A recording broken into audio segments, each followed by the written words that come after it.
Observem que quando Jesus sai do templo, versículo 1 do capítulo 24,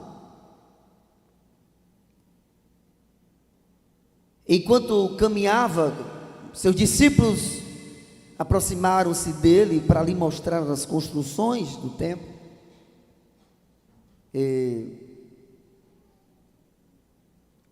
Quando os discípulos chamaram a atenção de Jesus para a estrutura daquele templo, Jesus responde a eles e faz a seguinte declaração. Ele diz: um dia o templo vai ser destruído. E essa declaração de Jesus para o grupo dos discípulos era algo terrível. Essa informação de Jesus, essa fala de Jesus sobre a destruição do templo de Jerusalém, não era uma mensagem animadora, porque aqueles homens aguardavam o retorno, a restituição do poderio e domínio da nação israelita, quando aquele povo judeu estaria se restituindo ao poder, e eles ouvir de Jesus que o templo seria destruído, era tirar dele toda a esperança e fazê-los pensar: e agora, o que vai nos acontecer? Vocês sabem que a esperança dos judeus era que o Messias, quando se apresentasse, eles devolvesse ou restituísse o domínio, a terra que eles até então estavam dispersos, estavam sob o domínio e governo de outros povos. Em outras palavras, os judeus aguardavam Jesus, um Messias, um Cristo, que iria salvá-los, não da condenação eterna, não da morte eterna, mas do império político que dominava na época. Eles não esperavam o Messias com expectativa ou perspectiva da eternidade. Veja que quando, em alguns momentos, Jesus começou a falar de sua missão, eles ficaram um pouco abismados, assustados. E eu lembro que quando Jesus ressuscitou, e ele, conversando com os discípulos, ele falou acerca da sua vinda, do seu tempo, fizeram-lhe a seguinte pergunta: restaurarás tu a este tempo o reino a Israel? A preocupação deles era com a restauração da nação de Israel, sendo liberta do domínio político do governo da época, quando Jesus ele veio com a missão de libertar o homem dos seus pecados. Jesus não veio, não manifestou-se para tratar de um assunto político, de uma questão social. Jesus não fora colocado, não foi apresentado como aquele que viesse para resolver os problemas sociais. Jesus não veio para resolver problema de casamento. Jesus não veio para resolver problema de habitacional, de casas, como ouvimos aqui nessa noite. Jesus não veio para resolver problema de saúde social. Jesus Cristo veio curar a alma do homem que se encontrava doente pelo pecado.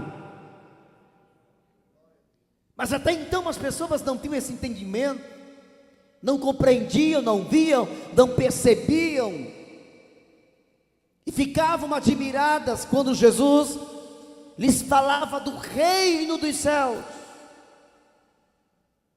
E Jesus agora, mediante o olhar dos discípulos para aquele ambiente, Jesus diz: esse templo vai ser destruído. E isso causou nos discípulos, provocou neles algumas dúvidas. E eles fizeram 3 perguntas a Jesus. E eu quero que você, não dá tempo, ser exato, só se Deus não me permitir. Jesus diz que o templo seria destruído, e quando ele diz isso, os discípulos fazem 3 perguntas a Jesus. E eu quero chamar a sua atenção para essas 3 perguntas que os discípulos fizeram a Jesus.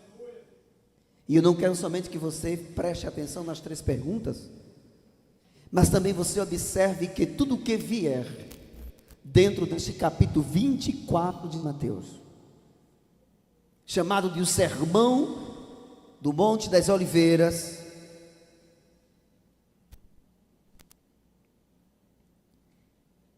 Jesus está respondendo a 3 perguntas. Não viaje, por favor, não precisa você fazer viagem sobre esse texto, porque tem muita gente viajada, é muita interpretação em cima desse texto, mas Jesus aqui responde aos discípulos 3 coisas. A primeira pergunta que os discípulos fizeram a Jesus, e que eles queriam saber, depois de ele ouvir de Jesus, que o templo seria destruído, eles queriam saber quando o templo ia ser destruído. Está aí no versículo de número 3, versículo 4. Dize-nos quando. A primeira pergunta que os discípulos fazem a Jesus, depois de ouvir dele que aquele templo seria destruído, que não ficaria pedra sobre pedra, que não ficasse derribada, que iria ficar no chão, tudo ia ser destruído. Eles disseram: quando isso vai acontecer? Observem que os discípulos fazem essa pergunta a Jesus, a primeira. A segunda, eles dizem: que sinais haverá da volta de Cristo? Quais são os sinais que irão acontecer, que irão dizer, irão indicar que o Senhor está voltando? A terceira pergunta é sobre os sinais do fim dos tempos.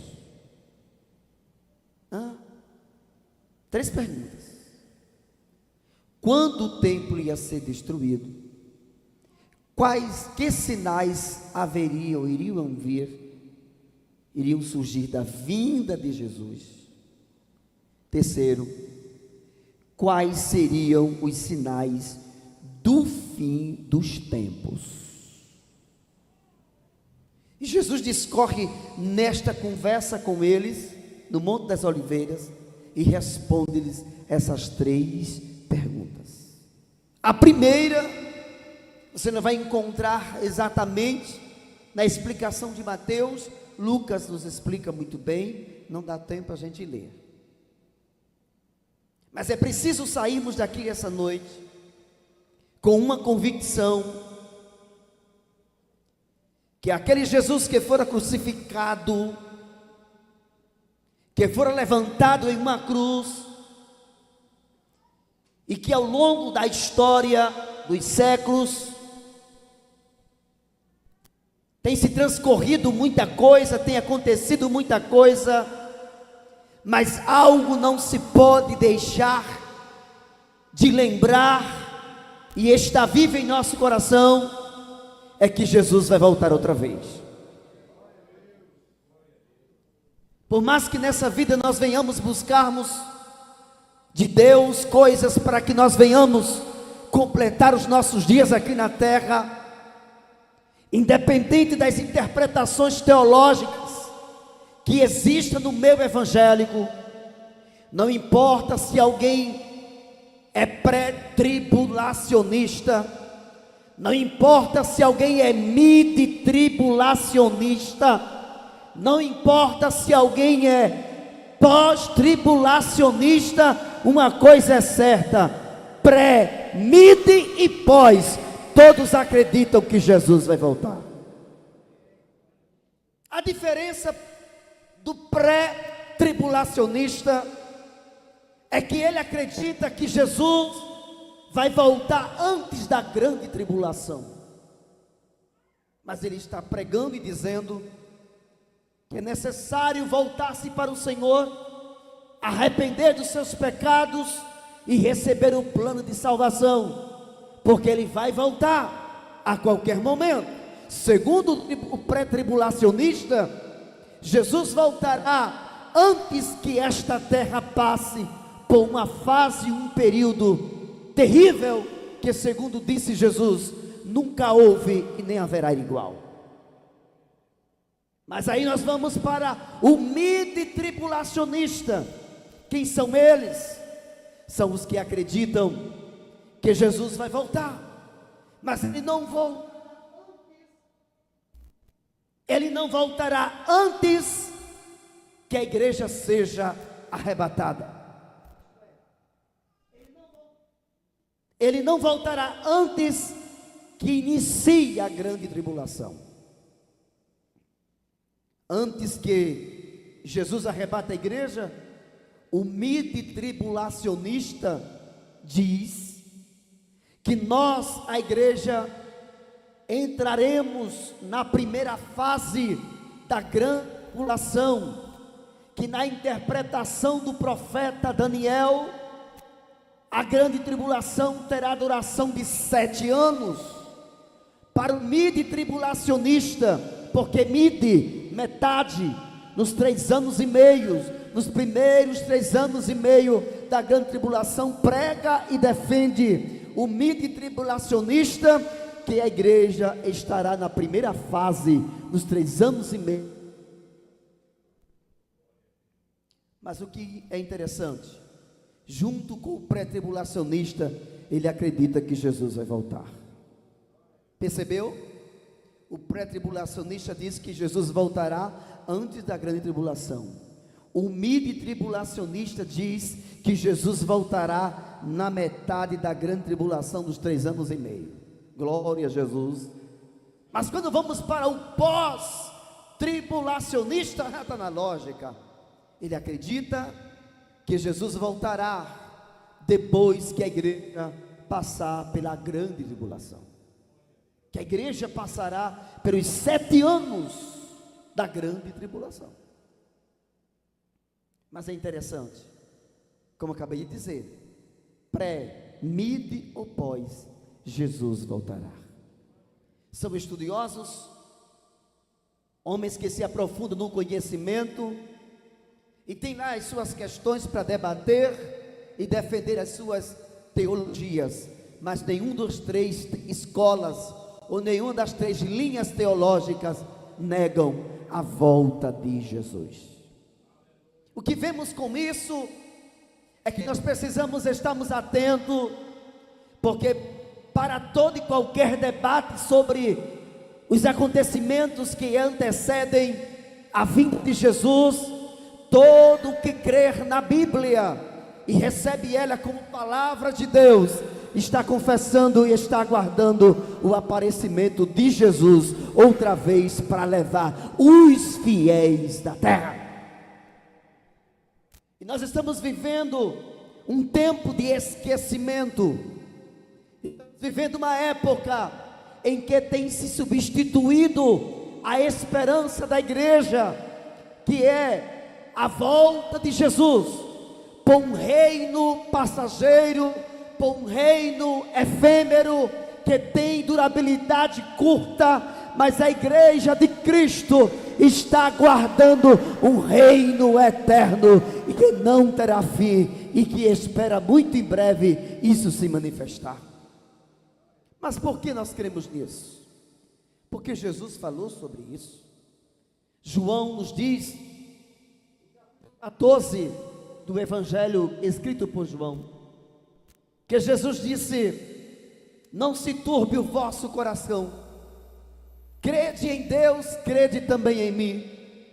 Na casa de meu Pai há muitas moradas. Se não fosse assim, eu já vos teria dito: vou preparar-vos lugar. E quando eu for e vos preparar lugar, Bendito seja o nome do Senhor. Talvez alguém na interpretação comum, natural, diga que Jesus foi para o céu preparar lugar para nós. Jesus não foi para o céu preparar lugar para nós, porque um lugar no céu já está garantido, porque Ele disse: na casa de meu Pai existe morada. Jesus voltou para os céus, depois de ter cumprido a missão que recebera do Pai, de oferecer um sacrifício, e Ele estava dizendo para o grupo dos discípulos: vocês estejam quietos, tranquilos, sossegados, porque na casa de meu Pai existe lugar, e se não existisse, vocês podem ficar tranquilos. Eu diria para vocês hoje, que eu iria para lá, iria guardar, preparar, reservar um lugar para vocês, mas como já existe, vocês estão somente, fiquem aí, por um tempo, por uns dias, por um período, porque eu vou voltar para vir buscar vocês, para levar para mim mesmo, para que onde eu estiver, estejais vós também. Por que nós pregamos que Jesus vai voltar? Porque Ele disse que voltaria. Foi dele mesmo que falou. Ele disse: eu vou, e quando eu for, se você ler o versículo, esse versículo isolado, porque na verdade, a nível de informação, esse continuidade do versículo 1, até porque a Bíblia no seu original, ela não foi escrita com título, com capítulo, com ponto, com vírgula, não existia isso. Título, capítulos e versículos são organizações depois. E pode perceber que o que Jesus vem dizendo: não se turbe o vosso coração, crede em Deus, crede também em mim, na casa de meu Pai tem morada. Tem morada.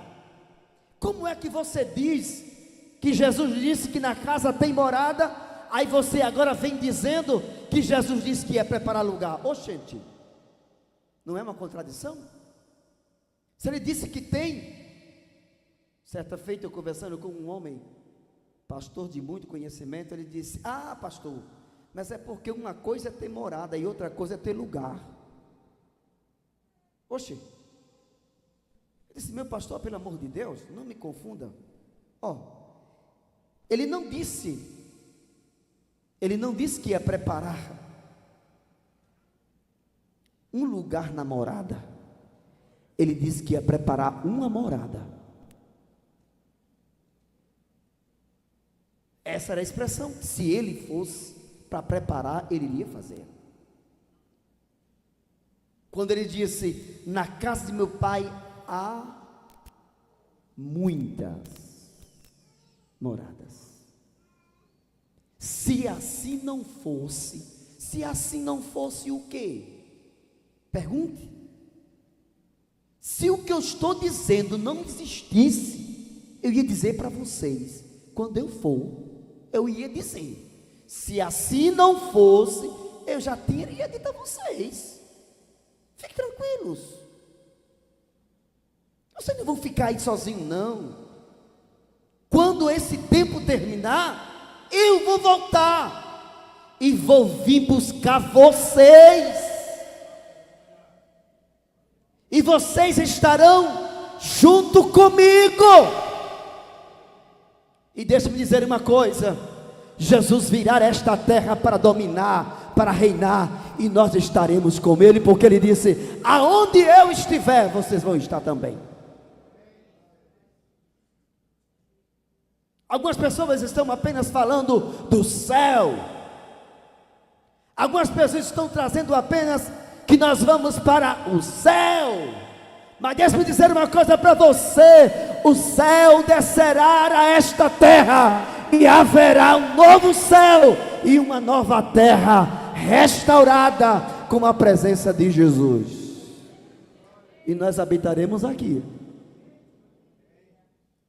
Por isso que haverá o tribunal de Cristo, porque estarão alguns ocupando nessa grandiosa obra de Deus lugares nos céus, na terra, Mas uma coisa nós precisamos guardar em nosso coração: eu já tenho um lugar garantido por aquele que disse que quando ele voltar, ele me levaria para ele mesmo, para que onde ele estivesse, nós estejamos com ele.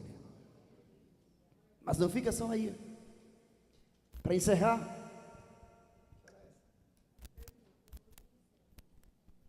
quando Jesus estava com os seus discípulos, segundo Lucas escreveu no livro de Atos dos Apóstolos, no capítulo 1, nos diz que Jesus estava com os seus discípulos depois que ressuscitou. E quando ele estava com eles, diz que Jesus foi subindo.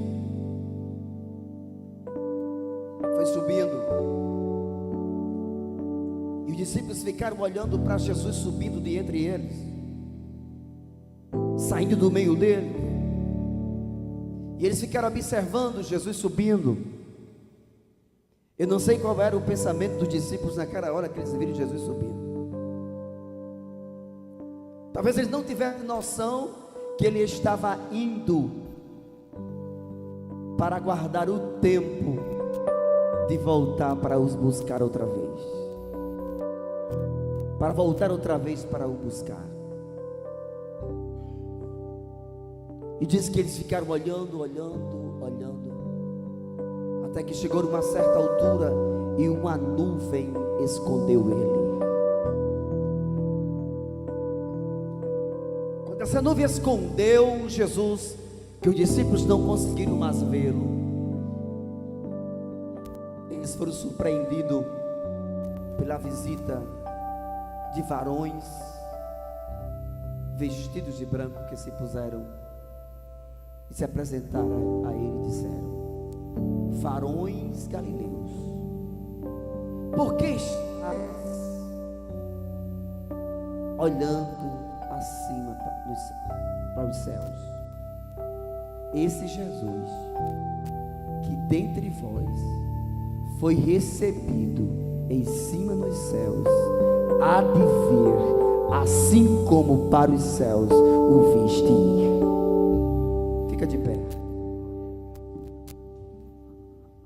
Ele diz: esse Jesus que foi recebido em cima dos céus, há de vir, assim como para os céus o viste ir.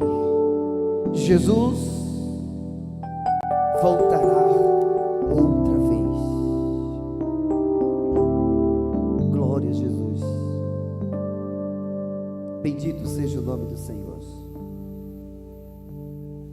E nós essa noite queremos declarar,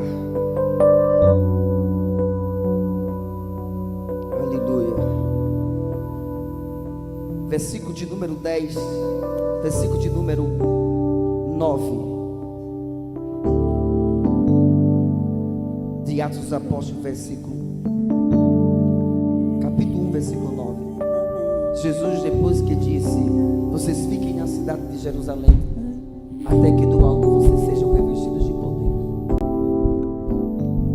Quando ele disse isso, foi levado à vista deles, e uma nuvem o ocultou a seus olhos. Estando a olhar atentamente para o céu, enquanto ele se ia, dois homens vestidos de branco encontraram-se junto deles. Lhe disseram: homens da Galileia, por que estáis aí a olhar para o céu?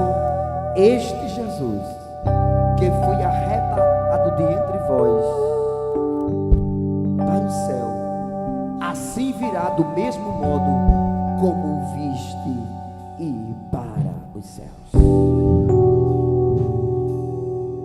Muito em breve vai sair uma notícia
saia daqui debaixo da palavra ministrada nessa noite. Você é vaso e está nas mãos do oleiro. E esse trabalho está conduzindo eu e você, para que nós estejamos sendo aperfeiçoados para o encontro com Ele. Obrigado, Jesus, por essa oportunidade, esse momento que nos trouxeste aqui para ouvir. Viemos, Senhor, adoramos, ouvimos a Tua palavra. Cada um, Senhor, que prestou culto, que glorificou o Teu nome, aqueles que estão presentes, aqueles que estão em casa, Pai, que as Tuas mãos protetoras, as Tuas mãos abençoadoras, Tuas mãos saradoras esteja sobre cada um deles. Os que estão doentes, os que estão, Senhor, com o seu corpo enfermo, atingido por uma enfermidade, o Senhor é poderoso para curá-los em nome de Jesus. Que a Tua paz, que o Teu amor, que a comunhão do Teu Espírito permaneça com todos nós, e todos dizem